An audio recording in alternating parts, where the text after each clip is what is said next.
భారతదేశంలో real estate రంగ వృద్ధికి దక్షిణాది రాష్ట్రాలే కారణమని తాజా నివేదికలు చెబుతున్నాయి.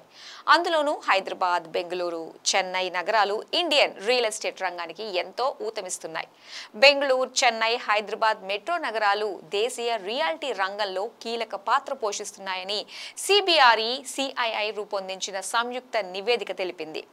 Shaping the future the real estate vision 2030 for Karnataka and beyond అనే ఈ నివేదికను CII Karnataka real estate conference 2025లో తాజాగా విడుదల చేశారు. భారత్ రియల్ ఎస్టేట్ కు దక్షిణాది రాష్ట్రాలే వెన్నెముక. భారత రియల్ ఎస్టేట్ రంగంలో బెంగళూరు, హైదరాబాద్, చెన్నై నగరాలే కీలకం. The real estate vision 2030 for Karnataka and beyond నివేదికలో కీలక అంశాలు. CBRE CII సంయుక్తంగా రూపొందించిన నివేదిక బెంగళూరు, హైదరాబాద్, చెన్నై నగరాలు ప్రత్యేక రంగాల్లో బలమైన పెట్టుబడులతో పాటు దీర్ఘకాలిక వృద్ధి సామర్థ్యాన్ని కలిగి ఉన్నాయని ఈ నివేదిక పేర్కొంది. ప్రపంచ స్థాయి మౌలిక సదుపాయాలు, బలమైన డిమాండ్, అంతర్జాతీయ సంస్థాగత పెట్టుబడులు వంటి అంశాల ద్వారా ఈ 3 మెట్రో నగరాలు శరవేగంగా అభివృద్ధి చెందుతున్నాయని CII స్పష్టం చేసింది. కర్ణాటక, తెలంగాణ, తమిళనాడు రాష్ట్రాలు ప్రస్తుతం దక్షిణ రియల్ ఎస్టేట్ పురోగతిలో కీలక పాత్ర పోషిస్తున్నాయి. కర్ణాటక రాష్ట్రం 2032 నాటికి $1 ట్రిలియన్ ఆర్థిక వ్యవస్థగా మారాలని లక్ష్యంగా పెట్టుకుంది. బెంగళూరుతో పాటు ఇతర నగరాలను ఆర్థిక కేంద్రాలుగా అభివృద్ధి చేయడంపై ప్రభుత్వం దృష్టి సారిస్తోంది. తెలంగాణ రాష్ట్రం సైతం 2036 నాటికి $1 ట్రిలియన్ ఆర్థిక వ్యవస్థగా ఎదగాలన్న పట్టుదలతో ముందుకు వెళ్తూ IT, బయోటెక్, ఏరోస్పేస్ రంగాలతో పాటు రీజనల్ కనెక్టివిటీపై ఫోకస్ పెడుతోంది. మరోవైపు తమిళనాడు ఆటోమొబైల్ రంగంలో ఎలక్ట్రిక్ వాహనాలు, సెమీ కండక్టర్లు, డేటా సెంటర్ల వృద్ధిలో దూసుకుపోతోంది.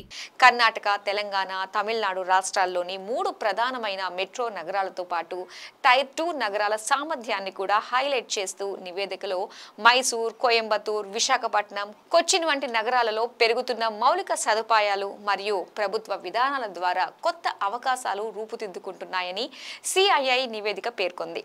ఆఫీస్ స్పేస్ లీజింగ్లో బెంగళూరు, హైదరాబాద్, చెన్నై వంటి నగరాల్లో ITES రంగంలో ఆధిపత్యం కొనసాగుతోంది.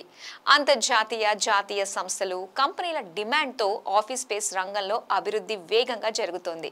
ఇక లైఫ్ సైన్సెస్, బయోటెక్ ఆవిష్కరణ కేంద్రాలు బెంగళూరు, హైదరాబాద్ వంటి నగరాలలో మరింత బలపడుతున్నాయని CII నివేదిక పేర్కొంది. చెన్నై తన పారిశ్రామిక దృక్పథంతో ఎలక్ట్రానిక్స్, EV తయారీ కేంద్రంగా ఎదుగుతోంది. అదే సమయంలో పర్యాటకం, రిటైల్, హాస్పిటాలిటీ వంటి రంగాలు పట్టణ సంపద పెరుగుదల, మెరుగైన కనెక్టివిటీతో శరవేగంగా విస్తరిస్తున్నాయి. గ్రేడ్ A కార్యాలయాల నుంచి డేటా సెంటర్లు, మౌలిక రంగాలు, విదేశీ పెట్టుబడిదారులు, దేశీయ ఫండ్స్ వంటి అవకాశాలను వాణిజ్యంగా మారుస్తూ రియల్ ఎస్టేట్ రంగ అభివృద్ధికి తోడ్పడుతున్నాయని CII స్పష్టం చేసింది. మరి ముఖ్యంగా హైదరాబాద్ నగర అభివృద్ధిపై తెలంగాణ ప్రభుత్వం ప్రత్యేక దృష్టి సారించిందని CII నివేదిక పేర్కొంది. హైదరాబాద్కు మరో మణిహారం కాబోతున్న regional ring road, green field రహదారుల వంటి అభివృద్ధి కార్యక్రమాలతో రవాణా మరియు డిజిటల్ మౌలిక సదుపాయాలపై ప్రత్యేక దృష్టి సారించారు. హైదరాబాద్ శివారు ప్రాంతాల్లో బయోటెక్నాలజీ రంగం వృద్ధికి చర్యలు చేపడుతున్నారు. హైదరాబాద్, నాగపూర్ మరియు హైదరాబాద్, బెంగళూరు రహదారుల వెంట లైఫ్ సైన్సెస్ రంగ అభివృద్ధి, ఫార్మా గ్రామాలు ఏర్పాటుకు ప్రణాళికలు సిద్ధం చేశారు. ఈ రంగం రాష్ట్ర GSDPకి దాదాపు 3% తోడ్పడుతుందని అంచనా వేస్తున్నారు. ఇది దేశ సగటు కంటే రెట్టింపు అని ఆర్థిక రంగ నిపుణులు చెబుతున్నారు. ఇక నైపుణ్య అభివృద్ధి మరియు అత్యాధునిక సాంకేతికతలను పెంపొందించే ఏరోస్పేస్ మరియు రక్షణ పరిశోధన సంస్థలను అభివృద్ధి చేయడానికి ప్రత్యేక కార్యాచరణ రూపొందించారు. అంతేకాకుండా వనరుల నిర్వహణ మరియు సామర్థ్యాన్ని ఆప్టిమైజ్ చేయడానికి స్మార్ట్ సిటీ ప్రణాళికలకు తెలంగాణ ప్రభుత్వం ప్లాన్ చేస్తోంది.